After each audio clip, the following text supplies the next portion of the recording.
You're now listening to the legendary Vinyl Esquire.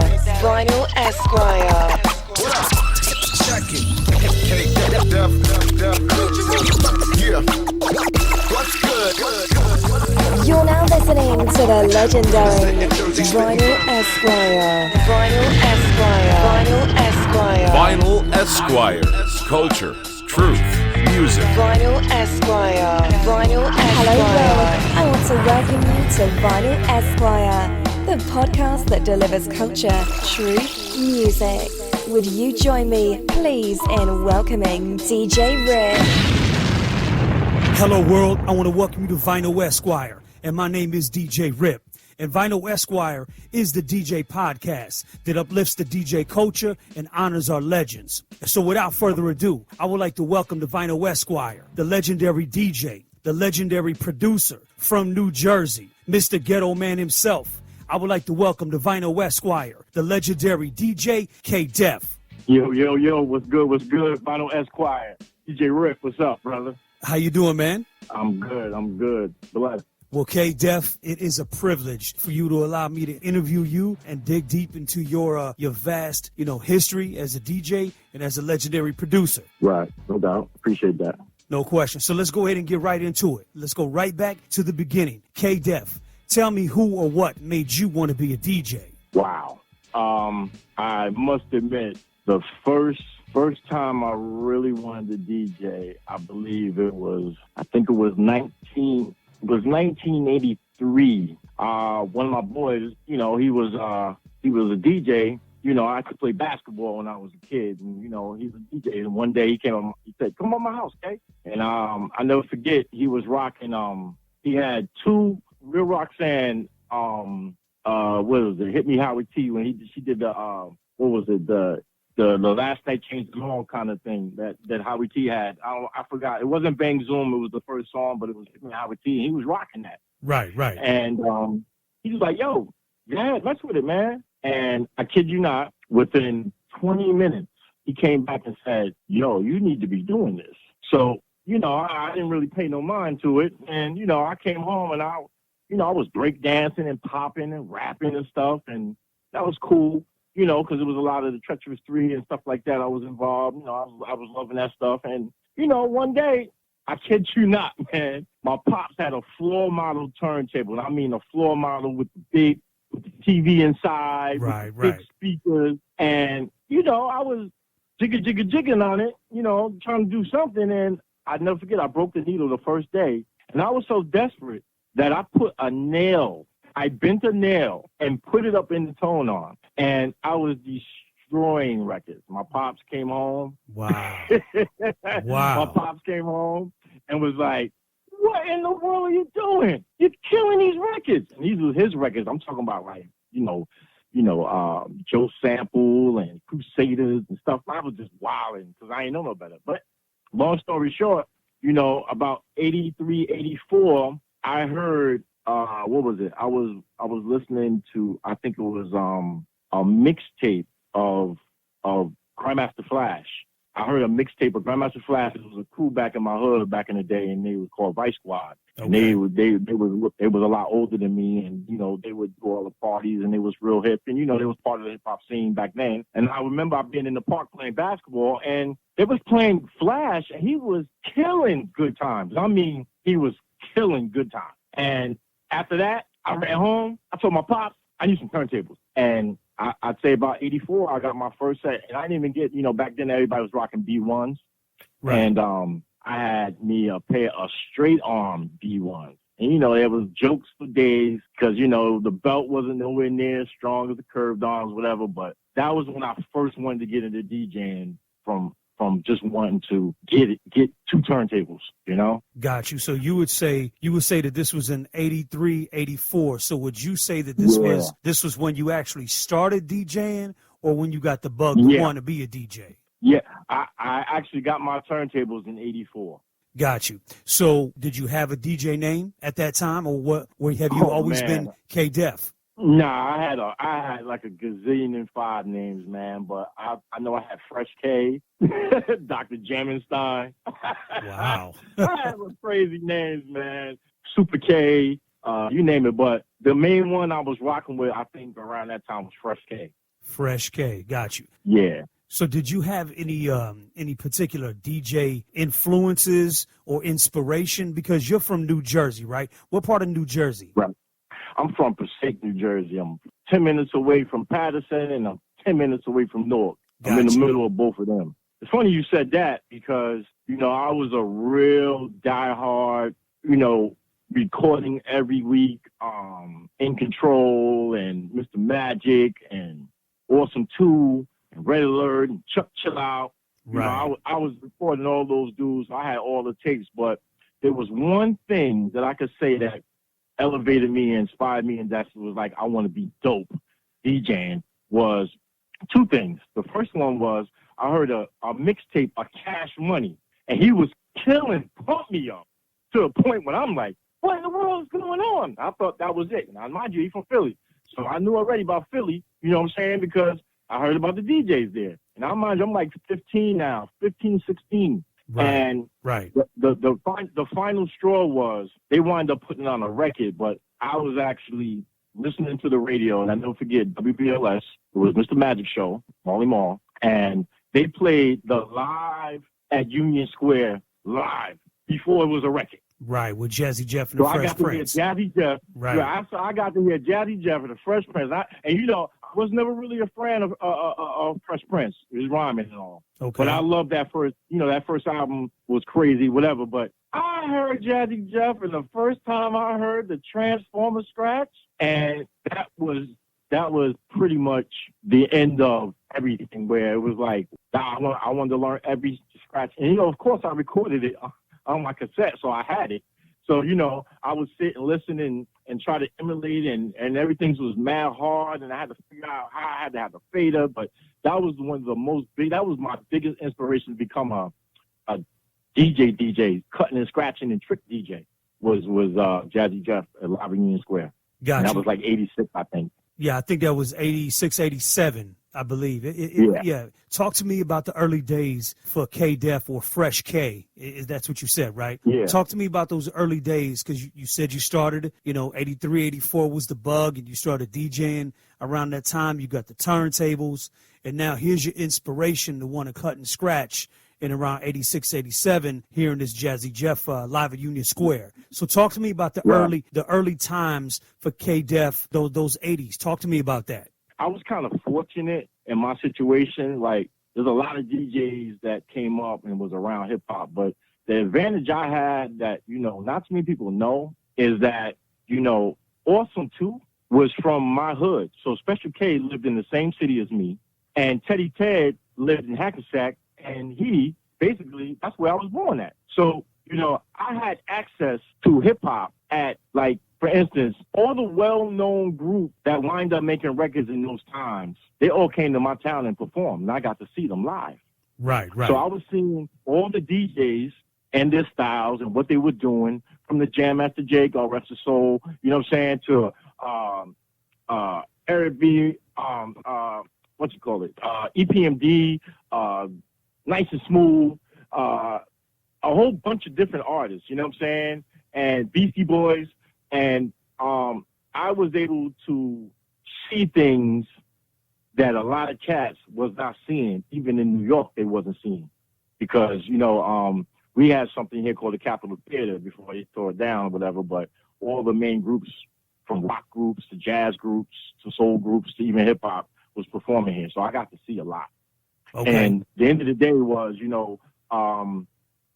87, 86, 87, I started, I was DJing a lot, and I was in a record pool. So I was getting all the records from white labels to test presses that nobody never even got. I was getting them all. So I had crates and crates and crates and crates and crates of records that I could DJ to practice on.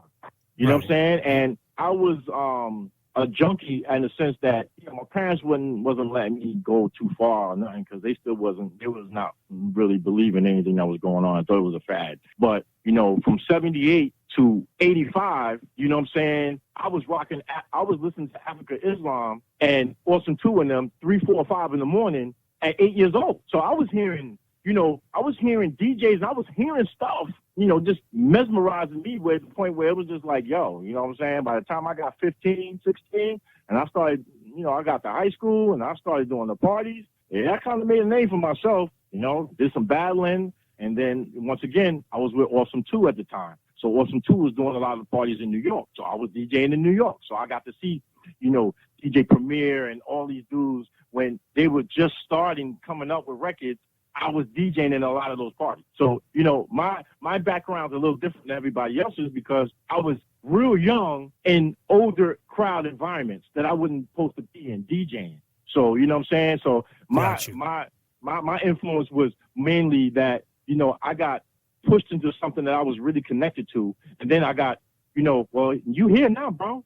Show and prove. Let me see what you got. You here, make it happen. And, I had that to look forward to. So, my inspiration was really that I was blessed enough to have that at my disposal. And, I ran with it. Absolutely. So you started running around with the Awesome 2, Special K and Teddy Ted, who are legendary radio DJs. So that's incredible. So when did you become DJ K-Def?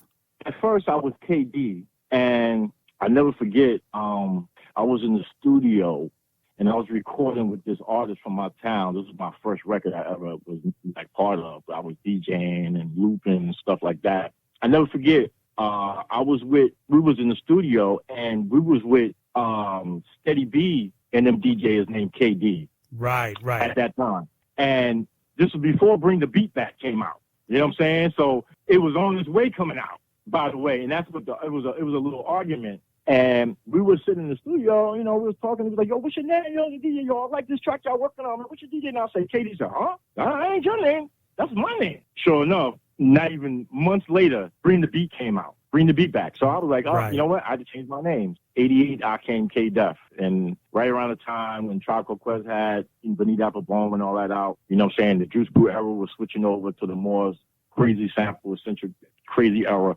You know what I'm saying? That switching at the time. I believe it was 88, I turned into K-Def. 1988. So when did you get into producing? That happened, I got my MPC 60 in 1989. I graduated from high school 88, and in 1989, I got my MPC. First, I had my SP12, and that was in late 88. I got my SP12, went down to Rutgers University, and got stolen out of the trunk. Still a mystery to this day how I didn't know that was even in there, but wow, it was just heartbroken. So, I used to be real cool with Sugar Hill, too. So, Leland, you know what I'm saying, he bought me an MPC 60. And, you know what I'm saying, and in 89, I started, that was, the DJing I love because I was doing parties. Like 91, 92, I was doing the parties. But when I started doing the beats, like 89 is when me and my cousin Larry O, we wound up recording our first album. So basically 88, 89 is when I started producing. Okay, so let's back up just a little bit. So your first production piece of equipment was the SP1200, right?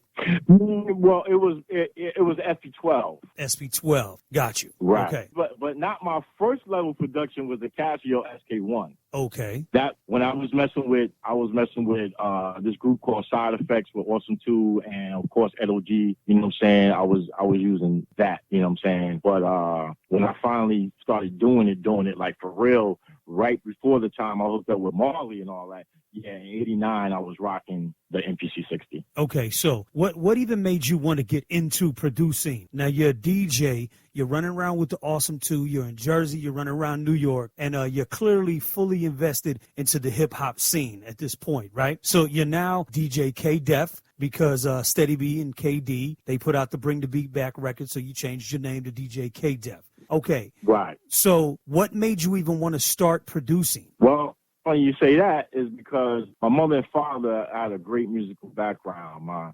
mom's was more or less gospel, James Brown, Smokey Robinson, Temptations, and a lot of soul and stuff like that. And my dad, he was in Tchaikovsky, Leonard Skinner rock, the Eagles. Then it was Miles Davis. It was John Coltrane.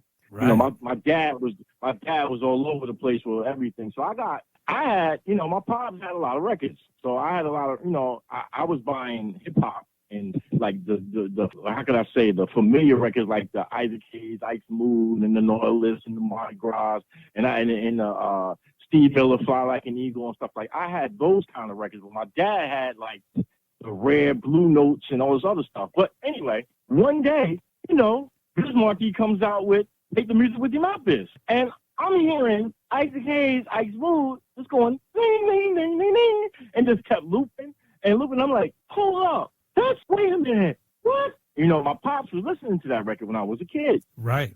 And then, of course, I started hearing Funky Drummer Loop. Yep. And my mom would listen to James Brown. So I started figuring this all out, and I'm like, wait a minute. Like I said, I started, just looping stuff up with my SK1, whatever, and I was doing the 4-track and putting things together like pause mixes on my 4-track and doing all this crazy stuff, and it was just a bunch of samples and loops. But a lot of people were liking what they were hearing. So that's how Leland came into the picture, because I was already making a name for myself DJing, but then also it got back to that environment in Inglewood, that there was a guy from Passaic that was making some beats too. And it was the same dude that was DJing. So then, you put two and two together, and, the curiosity was always trying to find out what was going on. So, when I got that MP60, I kid you not, man, I got no manual with it. And less than 6 hours after me having it, I think I made like maybe 15, 20 beats on it. After 6 hours with no manual, nobody told me nothing. My man turned it on and said, "This is how you record, this is how you sample, and this is how you record the sequence," and that's it. And he left out. Wow. That was it. And then I had to figure it all out with no manual. And back then, everybody wasn't messing with the MPC because it was mad complicated to a lot of people. Well, I've always thought you were like this mad scientist behind those boards, but we'll get to that a little bit later. So I'm not surprised that you figured out how to master the MPC 60 with no manual. It doesn't surprise me at all. But let's go ahead and get back to it a little bit. So you said that you had the Casio keyboard first, then you graduated to the SB12, and then you went to the MPC 60, correct? Right. So at this point right now, you're producing, right? And you're producing tracks. Yep. So how did you end up hooking up with Marley Marl? Okay. So in '92, I got jumped by some cats in my hood. I'll never forget, I was in the crib, recuperating from my injuries and everything. And John Doe from War Renown, he was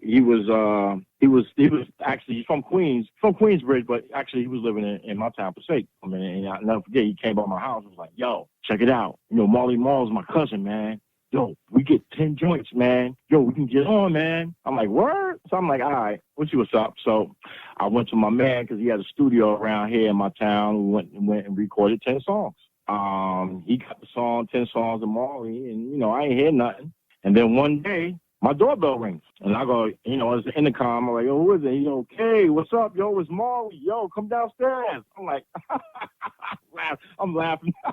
Yeah, right. "Okay, for real, yo, it's Marley. Come downstairs." So I come downstairs, and sure enough, it's Marley Marl with an M5 with looking crazy, rimmed out and system out, crazy. And I jump in the car with him. He said, "Yo, come take this ride with me, man." And we was chopping it up. And we went to Beefsteak Charlie's. I'll never forget. We went to New York, Beefsteak Charlie's, and I met the Lords on Underground that same day. And that night, we came back from there, and I went and got my MP and disc, and went straight up to the house, and we started rocking. You know what I'm saying? And the funny thing is, it was an introduction, and I had a beat cassette that I had already done already. This was a side. Now, mind you, remember I told you I did 10 songs with John, but that wasn't even mentioned about anything. The only thing was mentioned was about, "Yo, you got beats, yo? Yo, let's hear some stuff." So I had a beat cassette, and plus, I didn't want to be out long, so, I went up there, I seen the house, seen the studio, met everybody, whatever, and I came home, but I left the cassette there. Right.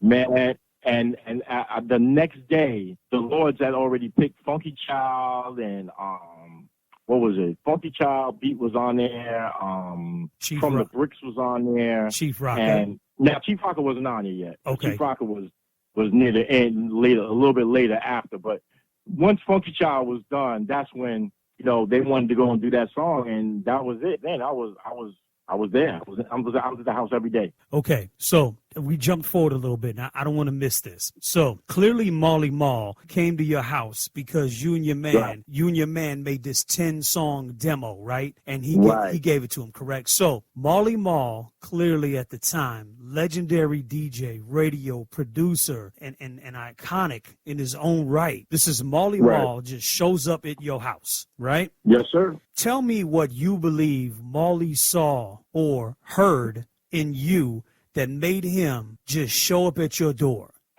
Determination, pain, frustration, and a certain confidence that I was using stuff that cats wasn't sampling. Right. I had stuff that cats wasn't sampling yet. Didn't get to it yet. I'm from Jersey. So, New York, has this thing in this repertoire with them that is, it started there with them and they know everything. But, I was trying to tell you before that I came up in hip hop a little different than the average dude. I got to see a lot and experience a lot of cats that got overlooked by because I was in the mix of it at a very young age. So I got to see everything. You know what I'm saying? Right. So, and I like you said, I was already invested into the culture. So I was just like a dope fiend for whatever breakbeat, whatever sample, whatever DJ, whatever was going on with the culture. I wanted to be a part of it. And you know what I'm saying? So right. He saw that, I was the kind of a guy that was like, yo, he know that machine. The stuff sound clear already, pretty clear already, you know what I'm saying? Some of that stuff gonna get worked out and we're gonna figure it out and make it sound even better through the board and everything. But this guy has a certain, level of knowing, engineering skills too. It wasn't just making the beats. It was actually, he knew already, I don't gotta tell this guy too much.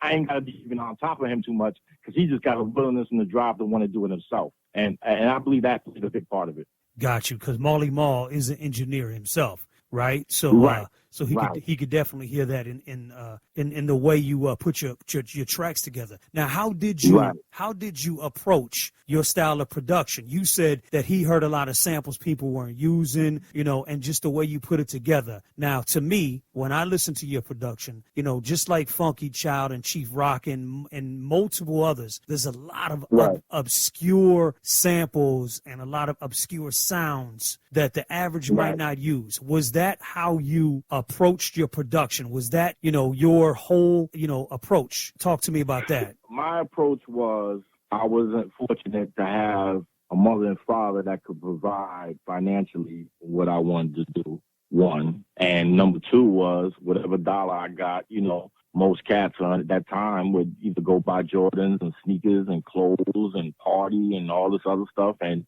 I was the kind of guy that if I had $15, I was going break shopping. You know what I'm saying? And I was possessed with record digging. Like, I was possessed. I was everywhere. Like, whenever I had a chance to get somewhere, if I had to catch the bus to Manhattan to go to Music Factory when they was open, or go to Downstairs Records, or take a trip down South Jersey, whatever it was, I was more possessed in. I wanted to find all the hottest breaks. I wanted the hot stuff. I wanted the stuff that it go and stuff that every time I got a record that it was more inspiration. If it was something on there, it made me go, well, this is on here, and this artist messed with this artist, and this artist messed with this artist, and this artist did a solo album. I want to find them all. Right. I was reading the back of records to find out the artists who was working together, so I could go and find other records. It's like I said, me, I was possessed and just getting breaks, and the more breaks I got, the easier it was for me to hook them up. And I knew already that the competition level and the stuff that was going on when I came out, we not even talking about that part of the how your back is up against the wall kind of stuff, and you had to show and prove, and you had to be different, and you had to be better, because there was so many dudes that were so dope that you didn't want to get lost in the shuffle. And I didn't want to get lost. I had a chance. I was with Marley Marl. I didn't want to get lost in the shuffle. So my inspiration and my drive and just everything, and plus being with Marley, it was like, I want to show the world, like, you know what? Like, yeah, I'm from Jersey, but don't get it twisted. Right. I've been around the whole New York scene at a very young age, and I've seen a lot that most have not seen, and it helped me a lot as far as me, being creative and taking records and doing things, taking it from this producer and taking style from that producer. That's that, and I can literally say that I got my style into perfection by taking styles of every other producer that I admired. Got you. So I got it. So you were inspired and took a little bit from a lot of different producers that were out there, right? Right. So now, okay, so in the 80s, you are, you're breaking ground as a DJ. You're breaking ground as a producer. Now we in the 90s. Now Marley Marl has approached you, and you meet the Lords of the Underground. Okay, so you leave this beat tape with them, right? 10 joints on the beat tape, right? So clearly, Lords of the Underground loved your sound, because would you say that majority of the beats that were on that tape became the Lords of the Underground first album? Yep, majority of them. Yeah, at least 3 or 4 of them. At least 3 or 4.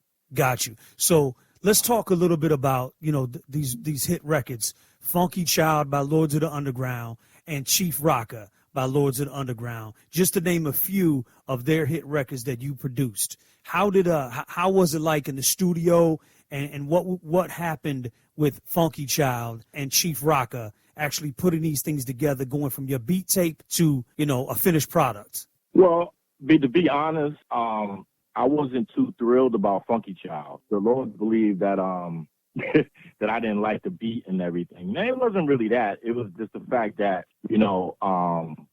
being with Marley and having conversations, we used to talk about sample clearances and royalties and publishing and splitting percentages and stuff. And I knew that record was laced with nothing but sample heaven. And I didn't like the record, and I was discouraging the record because I'm like, there ain't gonna be no money in it for me after it's all said and done. You know what I'm saying? But, I love the way the record came out, though. It was definitely a different type of record at that time. Right. And I still pat myself on the back and saying that my Skull Snaps was the cleanest of all. Well, so that's interesting that you say that, because Funky Child is a classic record. You produced it and you didn't even like it because you felt like there was going to be no money in it. But, a lot of people could say that, because there's a whole lot of records that came out with a lot of samples that probably ate up a lot of the publishing. But it also puts your name on the map, and put your sound on the map. Because, Funky Child has that famous horn sample, you know what I mean? Right. And that James Brown loop, and yes, the Skull Snaps were snapping. Right. No doubt about it. I love the beat now. I like the beat. I just didn't expect them to pick that beat, if you know what I mean. I had a whole bunch of beats. That wasn't one I was expecting. But it was only until the record got done, it was when I kind of realized what I actually did. Because you got to think, I wasn't a producer. I was a beat maker at that time. So I'm not looking at, the whole aura of perspective, because this is all new to me. Right. You know what I'm saying? I'm looking at it as that I just made a beat like I did the rest of these beats, and why they picked that beat.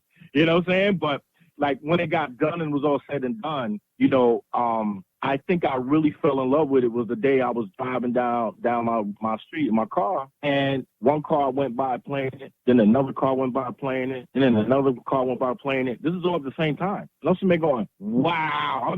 I said to myself, wow. Right. You know what I'm saying? 'Cause it was like, they are playing my record on the radio. That's crazy.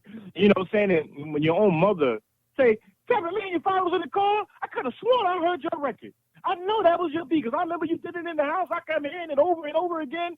And I'm like, wow. So then I knew that it was a very impactful record at that time. Especially you had, Onyx was out with Throw Your Guns in the Air at the same time. So those are like one of the 2 records that was popping, at that particular time. So, it felt good.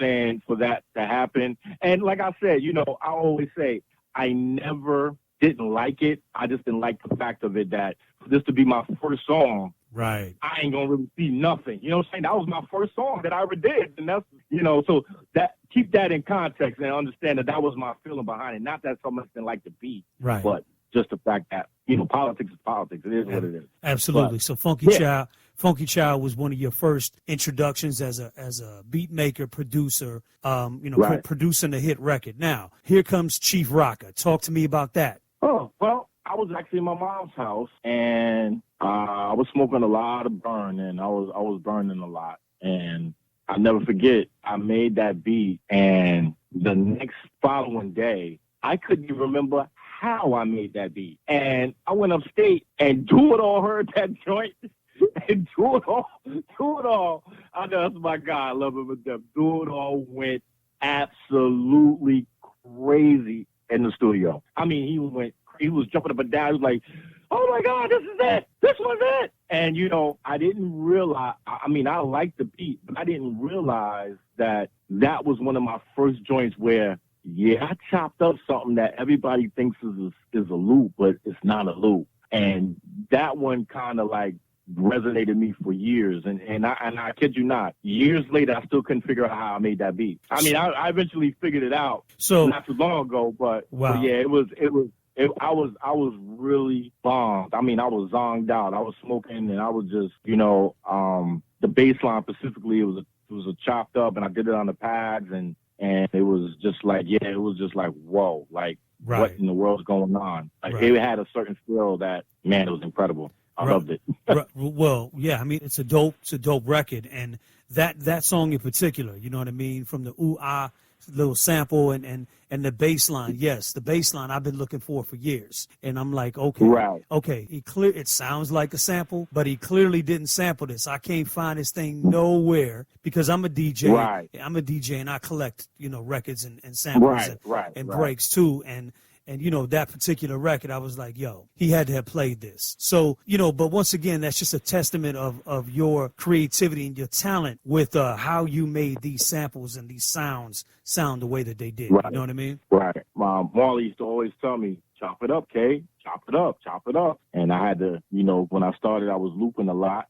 And then I had to figure out chopping and how to figure out the chop to make sense doing it. You know what I'm saying? Because that was, a lot of stuff was going on in the early 90s. There was a lot of chopping, but a lot of that stuff was out of key, wasn't in tune. You know what I'm saying? It was just a lot of stuff going on from a lot of different producers.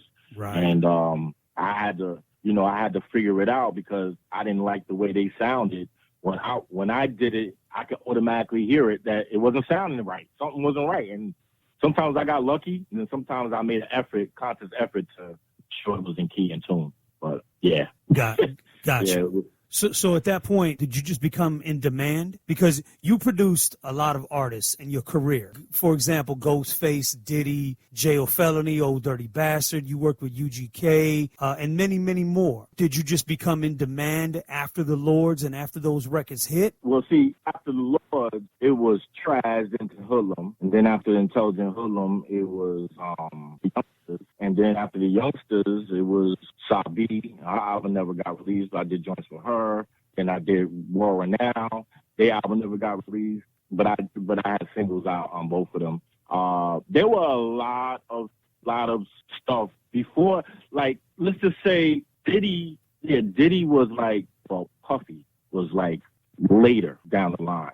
Okay. And but in between all my 90s stuff, like at least up to J.O. Felony was actually 2001, I think, something like that, 2001, 2002. But I had a little hiatus after I left. Like I left the House of Hits at 96, 97, and from 97 to like about 2000. Well, from 96, 97, I didn't do nothing. But 98, I got with Sugar Hill, and I started doing joints there. And that's where the J.O. Felony came, and then I left Sugar Hill, and then I wound up doing the Diddy record, and still messing with Sugar Hill, messing with Ghostface. So it was like, I wouldn't say I was in demand. It was just that I had a certain level of respect, as in they knew already that this dude was going to come with it. Ain't gonna be no playing no games. He really into his music, and whatever we feel or whatever we come up and we vibe with, it's gonna be right, and he's definitely committed to get it done. There was a lot of procrastinating from a lot of producers. It was a lot of crap going on that a lot of records wasn't getting done or coming out because it was a lot of uncut ties in certain situations. And for the most part, hey man, I try to get records where they were gonna no hassles, no qualms, no conflict other than you feeling that beat? Yeah. All right, let's do a joint. All right, let's get it out. Let's keep it moving. And that's what it was. I was just like, was really no time for games, really. It just, and they kind of knew that I was really into my music, like all the extracurriculars and, stuff that was going on at that time. I wasn't a part of none of that. It was just like, yo, let's go in the studio, let's rock out, let's get a joint done, and let's keep it moving. You know what I'm saying? I didn't, Right. I never really got caught up into that other stuff. So Got you. I think that had a lot to do with it too. Got you. So were you a staff producer for House of Hits with Marley Marl? I mean, a producer under him? Yep, I was an in-house producer for Marley for 92 to 96. Got you. And then you said you went to Sugar Hill, and you mean Sugar Hill Records at the time? Yeah, it was Sugar Hill Studios. Sugar Hill Studios. Got you. The same dude that bought me my MPC 60, I was rocking with him again years later in the studio, Sugar Hill Studios, which is no longer here, burnt down. But right. Yeah, so was the MPC 60 the actual machine that you did majority of this production on? So all of the early 90, from 90 all the way to anything that I produced to up to 2000 was all done pretty much in the MPC 3000 and in the S3000. And then when I started doing stuff in the 2000s, it went from Cubase to Logic to Reason and back to Cubase, you name it. Those are like my main three things. And to this day, yeah, Cubase is the main thing I rock with. But I use everything though. I got the MP, I got the old MP, I got the new MP. I use all type of softwares. It's all tools to me. I'm not content. Some people stay content in just one thing, but I kind of like really good at all of them. But depending on my mood, that's what I would use. But some tracks I did in Logic, like J.O. Felony's joint was done in Logic, and that joint, I still to this day, that sounds like that joint hits hard. You know what I'm saying? Right. But Diddy's joint was done in Cubase. You know what I'm saying? So and that hits hard. So. Well, once again, I felt like you're the mad scientist of all this technology, and again, we'll touch a little bit more on that as well. So, talk to me a little bit about some of the remixes that you did, because clearly, the Lords of the Underground sound is K-Def all day, every day, right? And a lot of the stuff that was coming out in that 90 time frame, you were one of the producers that were pushing that sound from the 90s going to the 2000s. So talk to me a little bit about, like, for example, you did Shabba Ranks, Ting-a-Ling, right? Talk to me about some of the remixes that you did. Wow. Yeah, I did that. That was me and Marley together, but it was still, it was me and him together on that one. And they actually, this artist, Day One, actually did a rhyme for me to say a rhyme on that record. And me and Marley did a rhyme on it and the beat. And, I was always into the old school dancehall reggae stuff. And, I got to credit my man Stutch Armstrong because he put me up on a lot of the joints that kind of like got me into that. And I knew Marley was already into it. But that particular beat that we did for Shabba was like, that was a famous joint. Like, gazillion more people did rhythms off of it. You know what I'm saying? That was what was it, Sister Nancy kind of joint. You know what I'm saying? And I think everybody, and it was just everybody. And I don't know. We felt like we wanted to make hip hop with that. We wanted to keep that house sound, the House of Hit sound, and embed it into Shabba. Right. No one else was really doing that at the time. You know what I'm saying? No one was really. I mean, Salam Remy was rocking because he did Ghetto Red Hot, and to this day, I think that's one of the hottest joints I ever heard.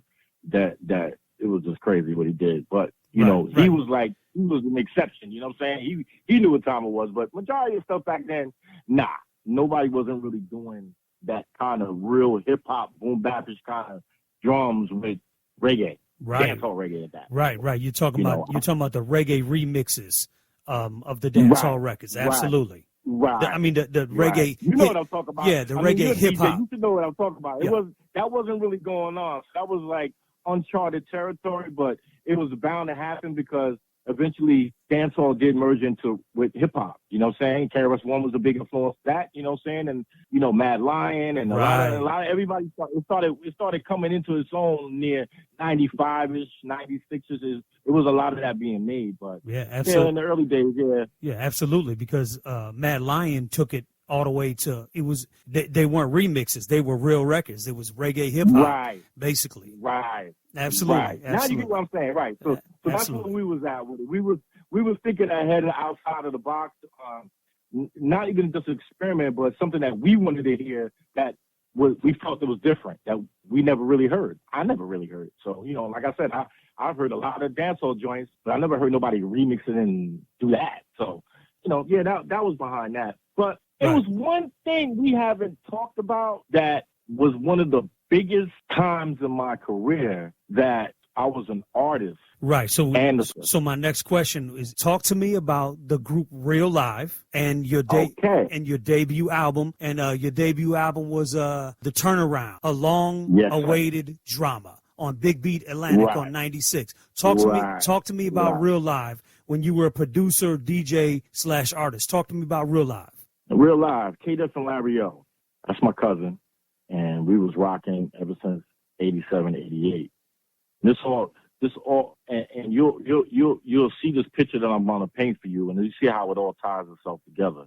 When I told you that in 88, I met Leland Robinson in Sugar Hill, and in 89, he got me an MP. Leland and them was from Inglewood. My cousin Larry's from Inglewood, and they all knew each other.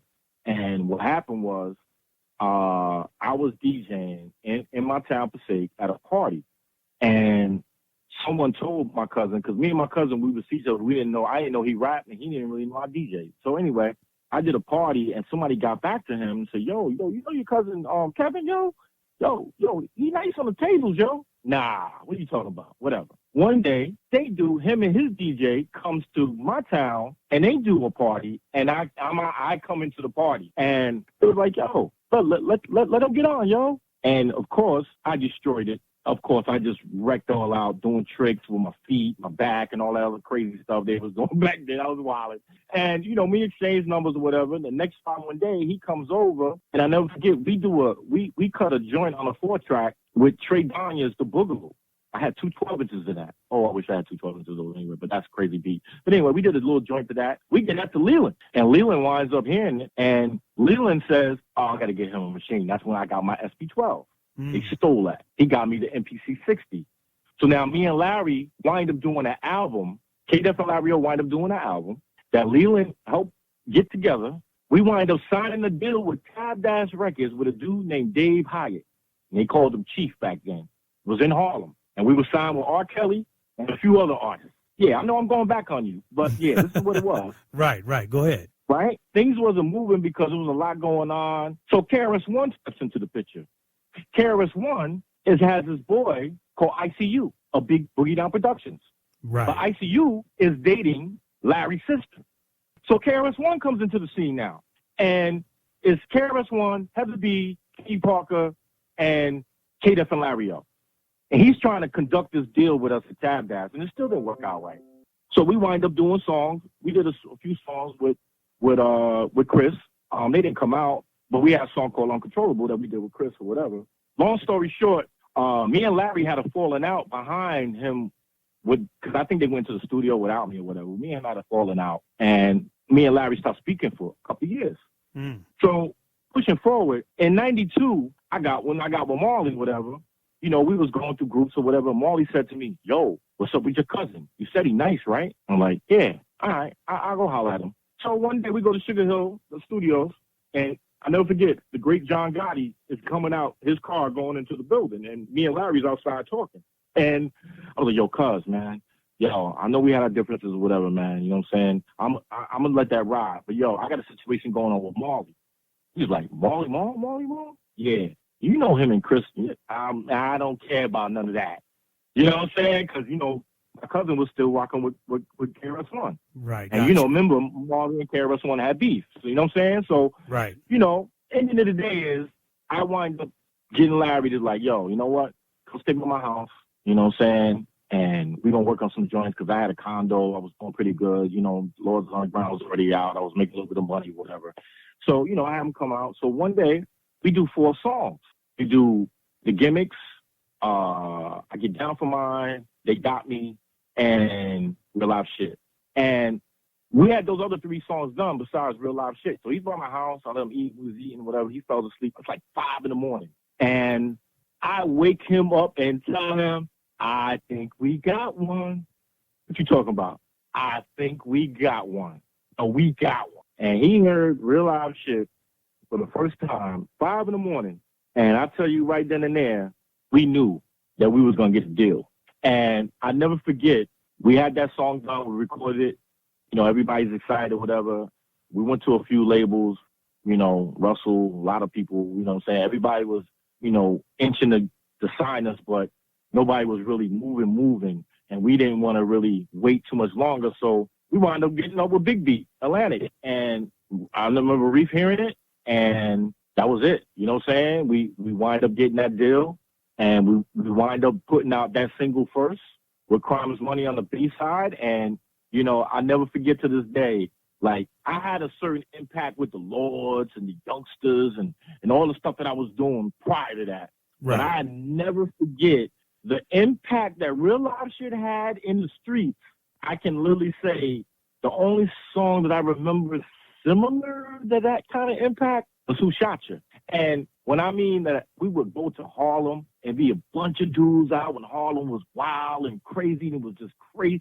We would go Brooklyn, we go certain places where it'd just be a bunch of dudes and, you know, just thug life. And that song would come on and people would hear it for the first time and it wasn't even out yet, but we already had the deal, but it wasn't out yet. The reaction was not normal. I mean, I can't even explain to you how total strangers was just coming up to me and him going, yo, that's the craziest shit I ever heard in my life. Yo, what is that?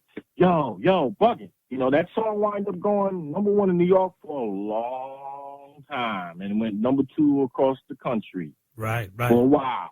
Dr. Dre wound up sampling it on his Aftermath album, and they wound up using it for some chick singing on it. And it was a real, to me, like Chief Rocker and Funky Child, all that Lord stuff, and you know that's hip hop and in its full commercial effect. That is the epitome of saying that you did that. But Real Life Shit and my Turnaround album, well, let me just tell you this.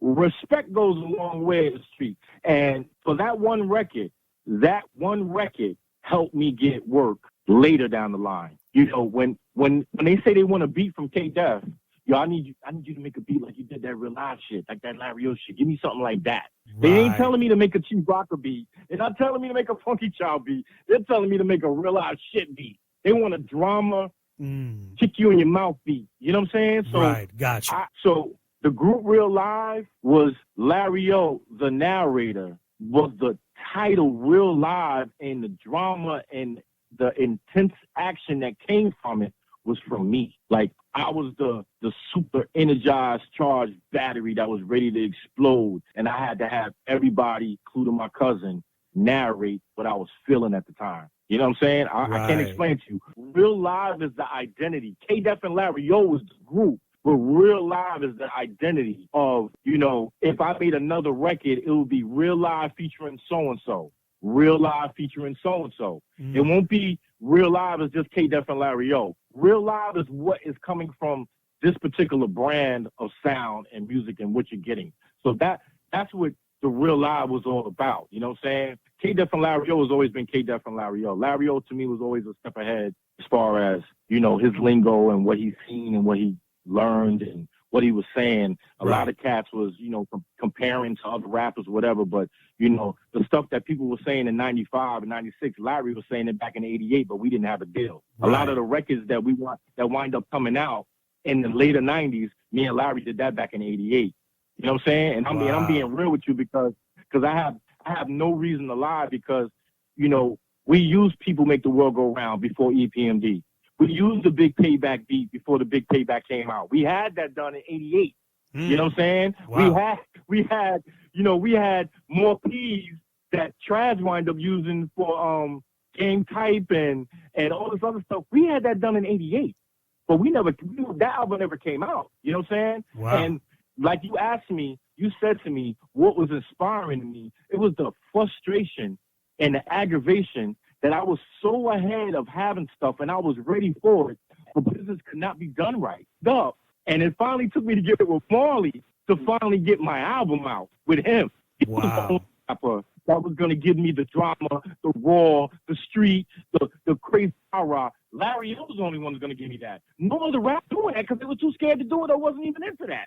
He was the only one into that. So that's why my album sounded the way it sounded, because of the fact that You know what I'm saying? It was some of the most expensive samples you could buy at the time. And I wanted to show everybody that, look, yeah, I spent a lot of money on these samples.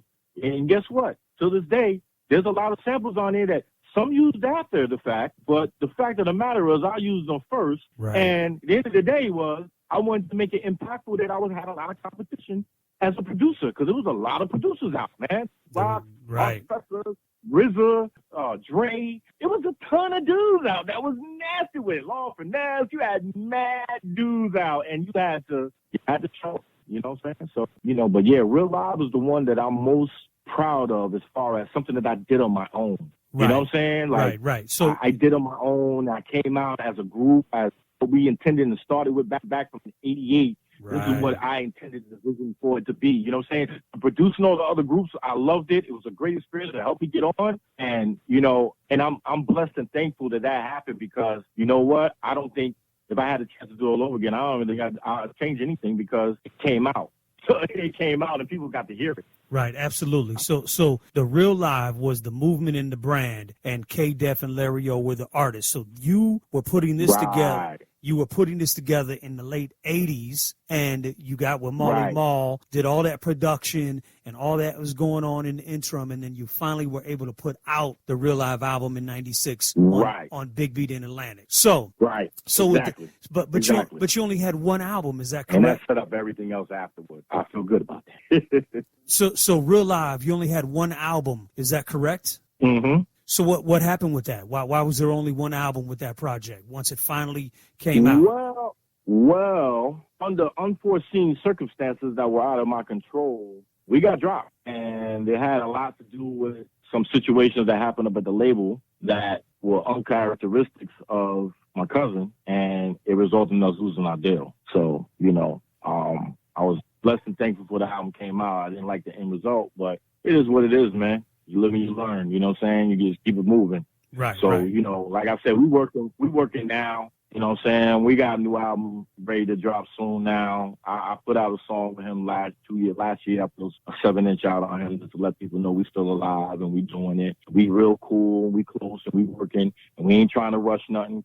Today's society and the way things are going right now, there's no reason to rush nothing, because nobody really knows what they want. So we just take our time, do it right, and do it our way. But yeah, we definitely in the mix, bro. So in the 90s and the 2000s, you produced dozens of artists and dropped a lot of hot production and a group album with Real Live. Right. So let's talk about the solo projects that you did, in the 2000s. So it looks like you did a solo album called Willie Bobo the Fool in 2006. Then you put out an EP in 2008, and then the Beats from the 90s in Volume 1 and 2 in 08 and 09. You put out some instrumental albums in 2013. Talk to me a little bit about your approach on your solo albums. Okay. I made a statement a while back, about a decade ago, that I was planning to put out anywhere from 10 to 20 instrumental albums,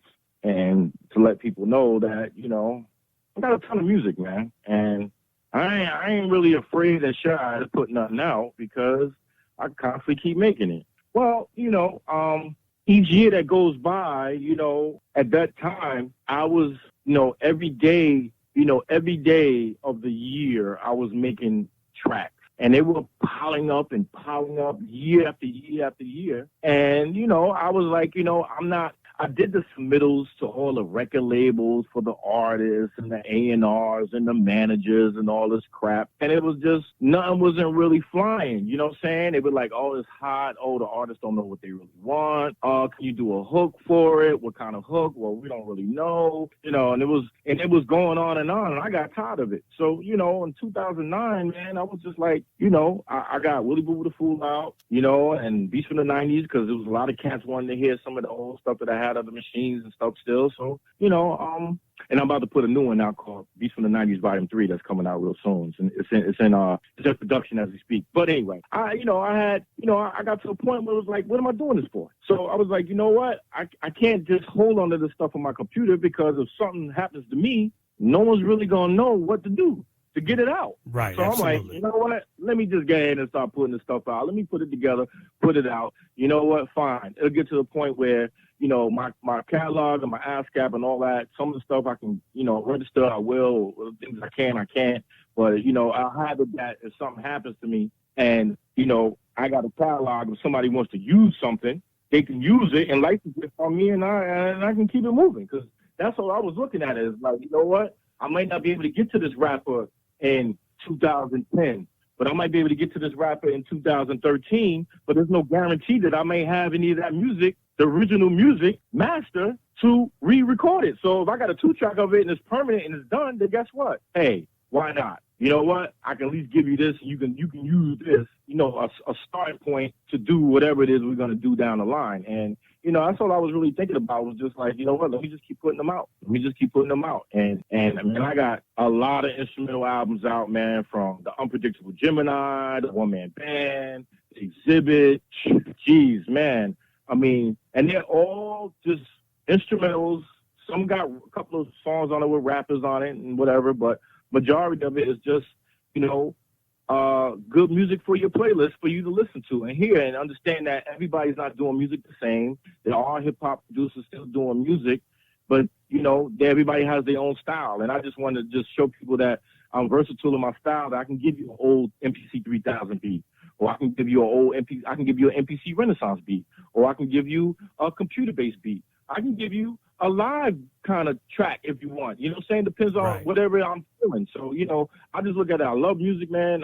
I just keep trying to put albums out, man, not try to really sit on them like I used to sit on them. Just sit there and look at them and go, yeah, that'd be good for a project. But, when you submitting tracks to people and they ain't really taking it, it's still sitting on your computer. So, Right. So your motivation for the solo albums was simply, I want people to hear this music. I just don't want to sit on it. I really want to get it out and give the world a piece of my history, which is incredible because, again, from the beginning of this interview, you had told me that you started DJing or got the bug in 83, 84. And then you start DJing and then you're producing records in the 90s and all of these hit records come out and Marley Marl, his involvement and Sugar Hill and you producing all these records in the 90s and the 2000s, the Real Live solo project, and then all your solo albums. To me, it's an incredible discography. So what is more of a passion for you? Is it DJing, is it production, or is it both? I'm always love DJing, but I really love producing. And at the current state where my mind frame is at, I'm more into the isolation now and producing isolations. I can't explain to you sound isolation where, I can take drums off a record that didn't have drums on the record by themselves. And the technology of music is where I'm mainly focused on, and producing, of course, but the technology of it is I never dreamed of in my life where we at with technology and what we can do with music. I never dreamed of half the things that could be done now back then. Absolutely. Back then, I thought I was just gonna be DJing, make a couple of records, and then that was gonna be the end of it, and that was gonna solidify everything. But DJing is an intricate part of you producing, like looping and spinning a record back and forth. A certain section of a record back and forth is the first step and tool of really producing, because you're getting an idea of what you can do with it while you're doing it. If you just listen to something play, then you just listen to a play and you got to just figure it out. But if you're actually DJing it and keeping it going, repeating, going back and forth with it, you actually get to hear what you can add, what you can do, what part you might not want to hear anymore. You kind of, you format it by DJing. So, I'm never going to forget how to DJ. I'm never going to stop doing it. But my level of interest right now is trying to produce analog, organic, acoustical tracks that sound like a break. That's where I'm at with it right now. I want to take drum breaks and make breaks songs out of drum breaks that are drum breaks that you can't get nowhere, because if I isolated drums off a record that had no solo drums, but I have those drums with my own music to those drums, and that music sounds old, analogish, like it did back in the 70s and the late 60s, I'll be happy with that, because that'd be like lifetime, timeless music that you could say is old, but it's clean and loud and thicker and just in your face, louder than the new stuff that's out right now, and it'll be like that. It won't deteriorate. The old songs that was made back in the day, they got a lot of hiss and noise, and it was mastered ugly and mixed wrong, and certainly just so many things wrong on so many levels. Some of it was really dope the way it was, but you could still hear how dated and how it was a time. You know, I want to bring that essence of the time and bring it up to 2020. You know what I'm saying? So now Absolutely. it's like, oh, this sounds like it. You know, I've heard a lot of records lately that tricked me. I'll be like, oh, this is an old record I've never heard, and find out, oh, it came out in 2017. What? You know what I'm saying? Right, like, right. what? You know what I'm saying? And it make you automatically want to get doubles of it in DJ it because you're like, now that right there, you put that on the party, you know, it's going to get them up. You know? So, right. Well, that's why, and I don't mean to cut you off, but that's why I said earlier that I believe that DJ K-Def is the mad scientist of our culture because, you know, again, aside from all of the things that you've accomplished from the 80s to now with your production and your obscure samples and just how you layered and how you did things, right? Most recently, I have seen via social media and just following you, I have seen this isolation concept and what you've been doing. It's incredible, and I'm not asking you to give me any secrets, but what you're doing is you're taking things that didn't exist, right? Like you said, right. If we got a record that never had the drum break, never had the solo drums, and now you give us the drums, that is amazing. So for example, and this might be a rumor, and correct me if I'm wrong, or tell me if I'm right, is the famous Mardi Gras break by Bob James. The rumor is that you were the one that isolated the bells and all the top DJs got it. Now, is that correct or is that a rumor? I would pretty much say, and this will probably answer your question, I did Mardi Gras without the bells in 2006, and the first record that it was on was for Puffy, one of Puffy's songs. It was a remix for one of his songs on the Fresh Play album, but the song never came out. Not because of Mardi Gras, it was because it was another sample that Isaac Hayes didn't want to clear. He wanted too much, whatever. So the song never came out. So technically, I did Mardi Gras without the bells in 2006, and I've been isolating since 2005. And this is way before any of the new softwares came out or whatever. Yeah, I gave it to a few people, and probably 90%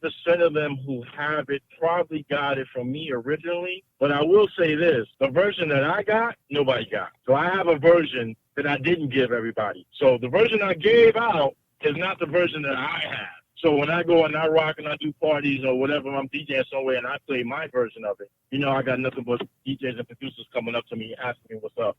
Is that crazy? It sound that good? It's just incredible that you are isolating music and, you know, you're taking bits and pieces of records and you're putting them out. You're giving them to DJs because now it's like you're creating a whole nother, not genre of music, but a whole nother avenue of records that are incredible. And that's why I was telling you that I felt like you were the mad scientist, because I've been hearing rumors and then I saw you doing it on your social media where you were playing versions of songs that never existed.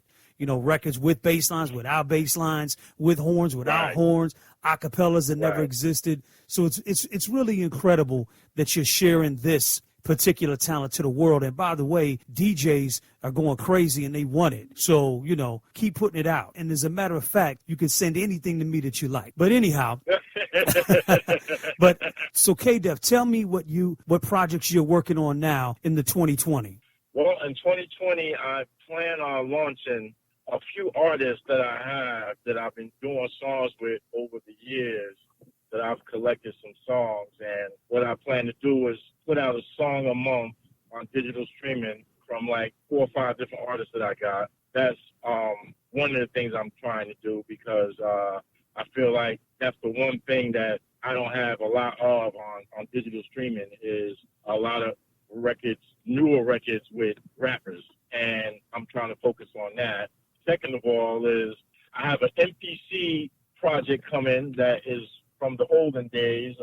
It's called Beats from the 90s Volume 3, and that's going to be some of my most exquisite beats that I did back in 1993 to 96 that a lot of people haven't heard. Some of the beats they heard from songs that were released, but there was never an instrumental release. Right. So those will be on vinyl coming real soon. That's in production. I have the Real Live album. It's called 20 to the Door, which I'm still currently working on, and I'm about 85% done on that. I still haven't figured out if I'm going to do vinyl or just do straight digital, which I might just do both. Mainly, man, just trying to build the Real Live brand and focus on putting more records out with some isolation stuff, because a lot of people have been asking me about certain things that, you know, they really would like to have on vinyl. And like you said, you know, a lot of cats has been just asking me specifically about it because, you know, there are a lot of people out there that got software that claim it does it or whatever, but they all come back to me and they say, yo, man, I got this software and I got that software, but yo, this ain't as clear as yours, man. What are you doing?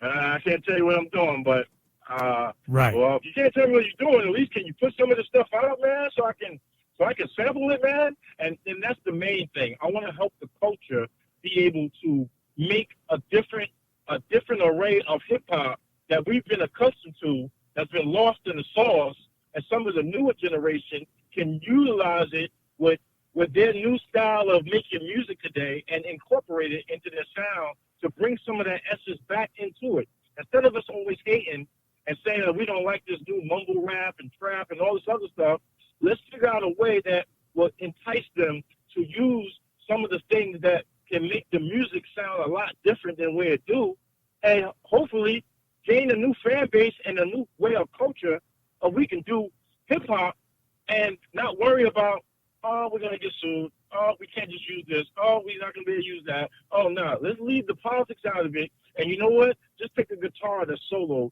and use the guitar. Or just use the string that's solo and use the string. You're not going to get sued for that. No one's going to come after you for that. So I want to be able to change that narrative where you got the option to be like, you know what? I can make a joint and I can put it out and it sounds real eccentric and old school and boom bapish and right, and I don't have to worry about nobody coming after me, and I can put the song out legitimately. That's the start. If I can help do that with our culture, to me, that'll be a start as far as helping change the narrative of where it is right now, because it's trying to come back, but then it's not coming back, and then, you know, it's trying to come back, and then you don't hear it. So it's like, you know what, man? Let me see if I can work on doing that for our community, for the real hip-hop community. You know, it's real small, man. Absolutely. The community's small. But absolutely. But I think it's incredible because, again, with a lot of the producers now, you know, they're recycling 90s stuff. And then you got producers who, you know, I mean, people just feel like everything has been used before. But most of that stuff that happened in the 80s, these kids and this new generation, they never heard any of that stuff before. And also, when you're isolating the music again, we're talking about a whole sample versus just the guitar versus just the bass line or just the drums. That's a whole nother, it creates a whole new style of music because now you can incorporate all types of sounds that you couldn't before without sampling the whole loop, right? Exactly. So exactly, man. You hit it right on the nose. That's it. Yeah, that's it. You hit it right there. That's exactly what their intention is. Yeah, and you know what I'm saying? If that works the way you acknowledge it and how I envision it, I think that will be great for the culture, man. And for the DJ, you know, for the DJ that wants to do a blend mix and have an acapella of something, or a certain drum beat with a certain acapella that he had, or whatever, to give the DJ more incentive and more people influenced and happy and excited about something that he's playing that they never heard before that brings new energy. I'm all for it, man. Absolutely. You know? Absolutely, K-Def. And I think it's incredible. And with everything that you've done from the 80s to now, from producing all the records and DJing and everything from the instrumental albums to the hit records and everything that you've done and you're going to do, I think that is an incredible, addition to all the accomplishments that you've already obtained in your career as the legendary DJ K-Def. So I appreciate it, brother. Yeah. So with that being said, how can our listeners continue to follow K-Def? You can follow me on Instagram at DJ K-Def, all lowercase. Same thing for Twitter at DJ K-Def. Oh, and on SoundCloud, DJ K-Def. So I'm all over the place, but Instagram is really DJ K-Def is the main one that I focused on most of my attention on. Well, K-Def, I want to thank you for allowing me to interview you and to talk about your vast history, your production credits, your incredible sound, your incredible albums, everything that you've done as a DJ and as a producer, and I hope you keep doing it. I hope you release these isolated projects so I can use it in my remixes. I gotta send you a package. I gotta send you a little song. Yeah, and I got a remix crew called Vintage Tunes. It's me and my man Wiz out of Atlanta. We do 1 million remixes of a lot of stuff on the radio, and we take the old sound with the new stuff and mix it together and give the DJs something real to play. You know what I mean? Oh, I got you. Nice. Yeah. Nice. Definitely. I got now. Now you said that, that's great. Now I gotta send you a little something so you can definitely knock some heads down. Absolutely, and I definitely give you credit, no question. So, yo, DJ K-Def, I want to thank you for allowing me to interview you on Vinyl Esquire, the DJ podcast that uplifts the DJ culture and honors our legends. And DJ K-Def, you're definitely a legendary producer, a legendary DJ, and you're now listening to the legendary DJ K-Def. That's what's up, brother. Peace, DJ Rip, Vinyl Esquire. Enjoy the love. Appreciate you, man. Keep doing your thing. And until next time, peace. Hello world, I want to welcome you to Vinyl Esquire, the podcast that delivers culture, truth, music. It's the magnificent